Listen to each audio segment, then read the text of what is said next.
یہ آج آقا تمام اپنے غلام رہنو ولو كنتم في بروج مشيدة صدق الله العظيم وهو أصدق القائلين. قابل احترام بزرگوں اور میرے عزیز نوجوان ساتھیوں، میں نے ابھی آپ حضرات کے سامنے قرآن مقدس کی ایک آیت کریمہ کی تلاوت کی ہے، جس میں اللہ رب العزت ارشاد فرماتا ہے کہ اینما تکونوا یدرککم الموت، کہ اے انسانوں تم جہاں کہیں بھی رہو گے، یدرککم الموت، موت تمہیں ضرور پالے گی. وَلَوْ كُنْتُمْ فِي بُرُوجٍ مُشَيَّدَةٍ، اگرچہ تم ہوشیاری دکھاؤ اور اپنے آپ کو بڑا سی شعور سمجھو اور کسی مضبوط اور محفوظ گنبد میں جا کر کے چھپ جاؤ، یدرککم الموت، پھر بھی وہاں تمہیں موت پالے گی. موت ایک اٹل حقیقت ہے، ایک کڑوا گھونٹ ہے جس کا مزہ چکھے بغیر کسی بھی انسان اور کسی بھی مخلوق کو چارے کار نہیں ہے. بلکہ میں یہ کہوں کہ اس کائنات کے اندر بے شمار مسائل ہیں، ہر مسئلے میں کسی نہ کسی کا اختلاف ضرور مل جائے گا، لیکن اس کائنات کا یہ واحد مسئلہ ہے مسئلے موت، جس میں کسی بھی انسان کو، کسی بھی جماعت کو، کسی بھی نقطۂ نظر کو، کسی بھی فلسفے کو کوئی بھی اختلاف موجود نہیں ہے. چاہے انسان اللہ کو مانتا ہو یا اللہ کا انکار کرتا ہو، چاہے انسان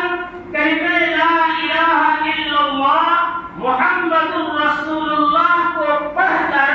ایک خدا کی ربوبیت کو تسلیم کرتا ہو، یا یہ انسان اس کلمے کا انکار کر کے ہزاروں اور سینکڑوں معبودوں کے سامنے اپنی پیشانی کو تہ کرتا ہو. چاہے انسان اعلیٰ ڈگریوں سے لیس ہو یا انسان ایک جاہل اور ان پڑھ ہو، چاہے انسان ایک عالیشان اور خوبصورت عمارتوں میں رہتا ہو یا انسان گوریا نشینی کی زندگی اختیار کرتے ہوئے جنگلوں اور جھونپڑیوں میں رہتا ہو، لیکن کائنات کا ہر انسان اس بات کو تسلیم کرتا ہے کہ ایک نہ ایک دن موت آ کر کے رہے گی، اور یہ سارے منصوبے، یہ ساری پلاننگ اور یہ سارے سازشیں ایک نہ ایک دن خاکستر ہو کے رہ جائے گی، برباد ہو کے رہ جائے گی. میرے معزز بزرگوں، ہم سے اور آپ سے پہلے اس کائنات کے اندر بے شمار انسانوں کا آنا ہوا، بڑے بڑے بادشاہوں کا، بڑے بڑے حکمرانوں کا، بڑے بڑے ظالموں کا، بڑے بڑے جابروں کا. وہ فرعون جو مصر کی سرزمین پہ کھڑا ہو کر کے جو موسیٰ کلیم اللہ کے سامنے چیختا تھا انا ربکم الاعلی کہ میں ہی اس کائنات کا سب سے بڑا خدا ہوں، وہ ابو جو مکہ کی سرزمین میں بیت اللہ کے دروازے پہ کھڑا ہو کر کے محمد رسول اللہ کی نبوت کا چیلنج کرتا تھا، یا اس کے بعد جو بھی انسان آیا، بلکہ انبیاء کرام کی مقدس جماعت بھی آئی، انبیوں کے سردار سید الکونین سرکار دو عالم جناب محمد رسول اللہ صلی اللہ علیہ وسلم کی عظیم شخصیت بھی آئی، لیکن سب نے موت کا مزہ چکھا اور چکھ کر کے اپنے مالک حقیقی کے پاس حاضر ہو گئے۔ ہم اور آپ چاہے جتنے بھی پڑھے لکھے ہوں یا جاہل ہوں، چاہے غریب ہوں یا فقیر ہوں، امیر ہو یا مسکین ہو، اعلیٰ عہدوں کے فائز ہوں یا کمتر درجے کے مالک ہوں، چاہے جتنے بھی ہوشیار ہو، جتنے بھی اثر و رسوخ والے ہوں، یاد رکھیں ہمیں اور آپ کو بھی ایک نہ ایک دن موت آ کر کے رہے گی۔ ہمیں بھی اپنے مالک حقیقی کے پاس جانا ہوگا، اپنے خدا کے سامنے حاضر ہونا ہوگا، اپنے اعمال کا حساب دینا ہوگا، اپنے کرتوت کی سزائیں چکھنی ہوگی۔ تو موت یہ اصل حقیقت ہے۔ موت اپنی تعارف کرتی ہے، اپنی حقیقت کو بیان کرتی ہے، اور موت یہ چیخ چیخ کر کے کہتی ہے کہ انا الموت انا الموت الذی افرق بین البنات والامہات، اے کائنات کی ٹیپ ٹاپ اور زیبائشوں کا فرشتہ انسان، اے دیوانہ وار دنیا کی طرف دوڑنے والا انسان، اے رشتے الہی سے شرطار ہو کر اپنے رب سے رشتہ جوڑنے والا انسان، کائنات کا ہر انسان، ہر مخلوق یہ جان لے، موت کہتی ہے کہ میں وہی موت ہوں کہ جب میں آتی ہوں تو ماں اور بیٹی کے درمیان تفریق کر دیتی ہوں۔ انا الموت الذی افرق بین الاخ والاخوات، میں وہی موت ہوں جو آتی ہوں اور بھائی اور بہن کے درمیان جدائی کی ڈالتی ہوں۔ موت یہ کہتی ہے انا الموت الذی افرق بین کل حبیب، میں وہی موت ہوں، ایک عاشق سے اس کے معشوق کو، ایک حبیب سے اس کے محبوب کو چھین کر کے جدائی ڈال دیتی ہوں۔ انا الموت الذی افرق بین الزوج والزوجہ، اے دنیا کے وہ انسان جو اپنی بیویوں کو خوش کرنے کے لیے، اپنی اولاد کو خوش کرنے کے لیے حلال و حرام کا امتیاز کھو کر کے رزق کمانے میں پڑے رہتے ہو، سن لو میں وہی موت ہوں جو تمہاری میاں اور بیوی کے رشتوں کے درمیان آتی ہوں اور شوہر سے بیوی کو چھین کر کے، بیوی سے شوہر کو چھین کر کے ہمیشگی کی جدائی ڈال دیتی ہوں۔ موت اپنی حقیقت بیان کرتے ہوئے کہتی ہے انا الموت الذی اخرب الدیار والقصور، میں وہی موت ہوں، میرا کام ہی یہ ہے کہ عالیشان عمارتوں کو، خوبصورت بلڈنگوں کو ویران کر کے رکھ دیتی ہوں اور قبر کی کوٹھریوں کو آباد کرتی ہوں۔ اور اے غافل انسان تم سن لو، انا الموت الذی لا یبقى مخلوق الا یذوقنی، کائنات کی کوئی ایسی مخلوق نہیں ہے جو موت کا مزہ نہ چکھے، ہر ایک کو چکھنا پڑے گا، چاہے وہ مخلوق فرشتوں کی شکل میں ہو، چاہے وہ مخلوق عام انسانوں کی شکل میں ہو، چاہے وہ مخلوق اللہ کے نیک بندوں کی شکل میں ہو، چاہے وہ مخلوق اللہ کے نافرمان بندوں کی شکل میں ہو، ہر ایک کو موت آئے گی۔ اسی کو قرآن مقدس نے کہا ہے کل نفس ذائقۃ الموت، ہر ذی روح کو موت آنی ہے، ہر ایک کو مزہ چکھنا ہے۔ میرے دوستوں اور بزرگوں، یہ بات ہمیں معلوم ہو گئی کہ ہمیں اور آپ کو موت آ کر کے رہے گی، لیکن موت کب آئے گی؟ جوانی میں آئے گی، بڑھاپے میں آئے گی، بچپنے میں آئے گی، یہ کون جانتا ہے؟ ہمارے سامنے ایک بچہ بھی مر رہا ہے، ہمارے سامنے جوانی کے دہلیز پہ قدم رکھتا ہوا خاندان کا ابھرتا ہوا ستارہ یعنی نوجوان بھی مر رہا ہے، ہمارے سامنے ایک سفید ریش داڑھی والا بوڑھا بھی مر رہا ہے، ہر ایک مر رہا ہے۔ معلوم یہ چلا کہ موت کب آئے گی یہ ہمیں اور آپ کو بالکل لیکن ہاں اتنا ضرور معلوم ہے کہ اذا جاء اجلهم لا يستأخرون ساعة ولا يستقدمون، کہ موت کی ایک مقررہ گھڑی ہے، موت کا ایک مقررہ وقت ہے، جب وہ مقررہ وقت آتا ہے، جب وہ مقررہ گھڑی آتی ہے تو یہ انسان ایک لمحہ نہ آگے ہو سکتا ہے، ایک لمحہ نہ پیچھے ہو سکتا ہے، انسان چیختا ہے، چلاتا ہے، انسان یہ چاہتا ہے کہ اپنی بیویوں کو بلا کر کے کچھ نصیحتیں کر دیتا، بیٹوں کو بلا کر کے، بچوں کو بلا کر کے کچھ وصیتیں کر دیتا، دوستوں کو بلا کر کے کچھ آخری پیغام دے دیتا، کچھ موقع مل جاتا کہ رب کے سامنے اپنے کالے کرتوت سے توبہ کر بیٹھتا، لیکن اذا جاء اجلهم لا يستأخرون ساعة ولا يستقدمون۔ ہم اور آپ اس قرآن کی آیت پہ ٹوٹ بھروسہ رکھتے ہیں کہ جب اس کی مقررہ گھڑی آتی ہے تو ایک لمحہ انسان نہ آگے ہوتا ہے نہ پیچھے ہوتا ہے، اس وقت مر کے رہتا ہے۔ جب حال یہ ہے کہ موت کا آنا طے ہے،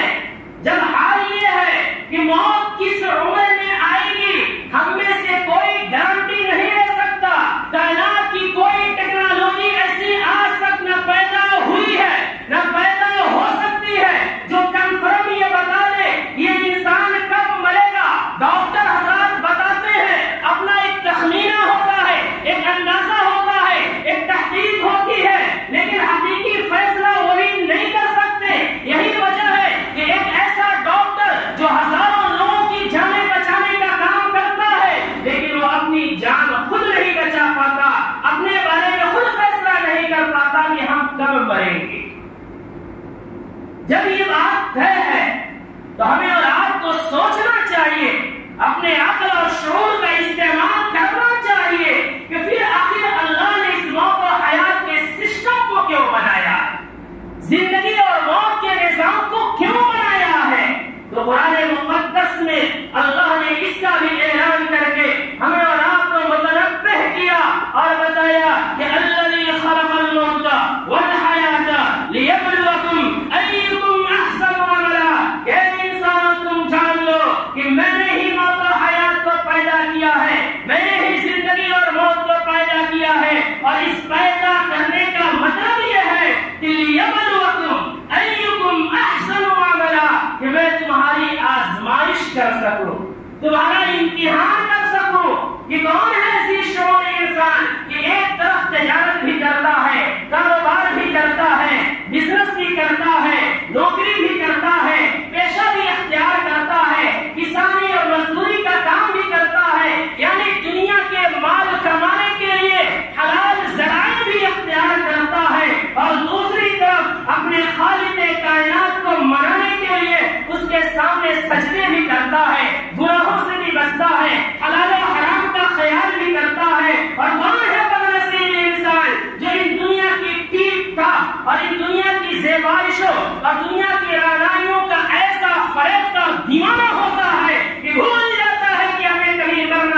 فرمایا عمل کی نیت سے سنے، جب تک ہمارے جسم میں، ہماری اس باڈی کے اندر روح باقی ہے، ہر ایک چیز کو سمجھنے کا، سدھارنے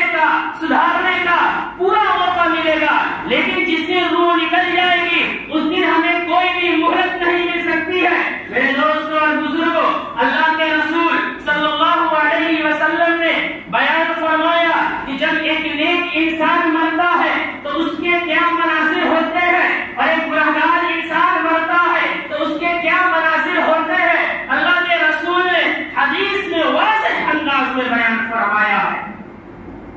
اللہ کے رسول فرماتے ہیں کہ جب ایک نیک انسان، اللہ کا متقی بندہ، پرہیزگار انسان، جب اس کی مرنے کا وقت قریب آتا ہے، ملک الموت اس کی روح نکالنے کے لیے آتے ہیں، تو دو فرشتے ہیں۔ جب انسان بالغ ہوتا ہے تو بالغ ہوتے ہی آسمان سے دو فرشتے آتے ہیں جنہیں کرام کاتبین کہا جاتا ہے۔ ان دونوں فرشتوں کا کام یہ ہے کہ انسان کی اچھائیوں اور برائیوں کو نوٹ کرتے ہیں۔ جب انسان مرنے کے قریب ہوتا ہے، ملک الموت روح نکالنا چاہتے ہیں، یہ دونوں فرشتے کھڑے ہوتے ہیں اور ملک الموت سے کہتے ہیں کہ ان ھذا قد كان لنا اخا وصاحبا وقد حان اليوم منه الفراق۔ اے ملک الموت، تھوڑا سا آپ ٹھہر جائیے، جب سے یہ انسان بالغ ہوا ہے اس وقت سے لے کر آج موت کی گھڑی آ گئی ہے، ہم اس کے ساتھ رہے ہیں، ایک لمحہ کے لیے جدا نہیں ہوئے ہیں۔ ہم جانتے ہیں یہ انسان نیک ہے، اللہ کا متقی ہے، اس لیے آپ کو گواہ بنا کر کے اللہ سے دعا کرتے ہیں کہ اے رب کریم تو اس انسان کی مغفرت فرما دے، اے رب کریم تو اس انسان کو جنت میں داخل فرما دے۔ وہ فرشتے دعا کیوں دیتے ہیں؟ سرکار کائنات نے بیان فرمایا کہ وہ کہتے ہیں کہ نعم الاخ كنت والصاحب، کیا ہی بہترین دوست تھا تو، کیا ہی بہترین ساتھی تھا تو، ما كان ایسا مونتک، کہ رب نے نام اعمال لکھنے کی جو ذمہ داری ہمیں دی تھی وہ انتہائی آسان تھی، اس لیے کہ تو نماز بھی پڑھتا تھا، روزے بھی رکھتا تھا، گناہوں سے بھی بچتا تھا، جس کی وجہ سے ہمیں خوب موقع ملتا تھا اور خوب اللہ کی تسبیح ہم بیان کرتے تھے۔ آج جدائی کا وقت ہے، اس لیے ہم تیرے لیے اپنے رب سے مغفرت کی درخواست کرتے ہیں۔ ملک الموت روح نکالنے والا فرشتہ جب یہ باتیں سنتا ہے تو وہ کہتا ہے یاد رکھے جو باتیں میں بتا رہا ہوں ذرہ برابر بھی جھوٹ نہیں ہے، بلکہ ہم اور آپ اگر جھوٹ کا شبہ بھی کر لیں تو ایمان ختم ہو سکتا ہے، اس لیے کہ اللہ کے رسول کی یہ باتیں ہیں۔ اللہ کے رسول نے فرمایا کہ ملک الموت جب کرام کاتبین کا یہ بہترین تبصرہ سنتے ہیں تو وہ کہتے ہیں کہ وخرج ایھا الروح الطیب الی خیر یوم مر علیہ، کہ اے پاکیزہ روح، اے نفیس روح، تو اس جسم سے نکل، کدھر نکل؟ الی خیر یوم مر علیہ، سب سے بہترین دن کی طرف نکل۔ کیوں بہترین کہا؟ فنعم ما قدمت لنفسک، آگے جو تو نے توشہ بھیجا ہے، نیکیاں بھیجی ہیں، نمازیں بھیجی ہیں، روزے بھیجے ہیں، سخاوتیں بھیجی ہیں، گناہوں سے اجتناب کو بھیجا ہے، اس لیے تو نعمتوں کی طرف چل۔ اور کہتے ہیں اخرج الی الروح والریحان، کہ تو چل، کدھر چل؟ جنت کی خوشبو کی طرف، جنت کی باغات کی طرف، نعمتوں کی طرف۔ وجنات النعیم، کیسی نعمت؟ وَلَكُمْ فِيهَا مَا تَشْتَهِي أَنفُسُكُمْ وَلَكُمْ فِيهَا مَا تَدَّعُونَ، تیری مرضی کے مطابق نعمتیں دی جائیں گی۔ ایک انسان بچپن سے لے کر کے 55 تک محنت کرتا ہے، آخری عمر میں جاتا ہے، جب خواہشات سر پڑ جاتے ہیں تب وہ عالیشان عمارتیں بنواتا ہے، عالیشان گاڑیاں خریدتا ہے، لیکن اے انسان اگر تو نے تقویٰ کی زندگی اختیار کی تو جس دن تو مرے گا اس دن سے تیری مرضی کے مطابق نعمتیں ملیں گی۔ حدیث پاک کا مفہوم ہے، اللہ کے رسول نے فرمایا کہ جنت کی نعمتوں کا حال یہ ہوگا کہ انسان اپنے منہ میں انگور کا دانہ ڈالے گا اور ڈالنے کے بعد اس کی خواہش ہوگی کہ میں انگور نہیں کھاتا، کاش انار کھاتا۔ اللہ کا اعزاز جنتیوں کے ساتھ یہ ہوگا کہ انگور کے ذائقے کو اللہ انار میں تبدیل کر دے گا، اور آخر میں اس کو یہ خوشخبری سنائی جاتی ہے کہ رب علیک غیر غضبان، ایسے رب کی طرف نکل جو رب تجھ سے ناراض نہیں ہے۔ یہ لیکن انسان جب یہ خوشخبریوں کو سنتا ہے یاد رکھے وہ مچلنے لگتا ہے، اس کے سامنے پھولوں کا گلدستہ آتا ہے اور وہ دیکھ کر خوش ہوتا ہے، بڑی آسانی کے ساتھ اس کی روح کو فرشتے نکالتے ہیں، خوبصورت اور خوشبودار کپڑوں میں لپیٹتے ہیں، لپیٹ کر آسمان کی بلندی کی طرف بڑھتے ہیں۔ آسمان کا فرشتہ پوچھتا ہے من ھذا الرجل، یہ کون انسان ہے؟ ملک الموت جواب دیتے ہیں یہ فلاں بستی کا اللہ کا نیک بندہ ہے۔ اتنا سننا ہوتا ہے کہ آسمان کے دروازوں کو کھول دیا جاتا ہے اور پھر اس کی روح اعلیٰ علیین میں ڈال دی جاتی ہے جہاں اسے چین ملتا ہے، سکون ملتا ہے۔ یہ ایک مومن انسان کی موت ہے۔ اس کے بالمقابل میں صلاح کے ختم کر رہا ہوں، ایک برا انسان، ایک گناہگار انسان،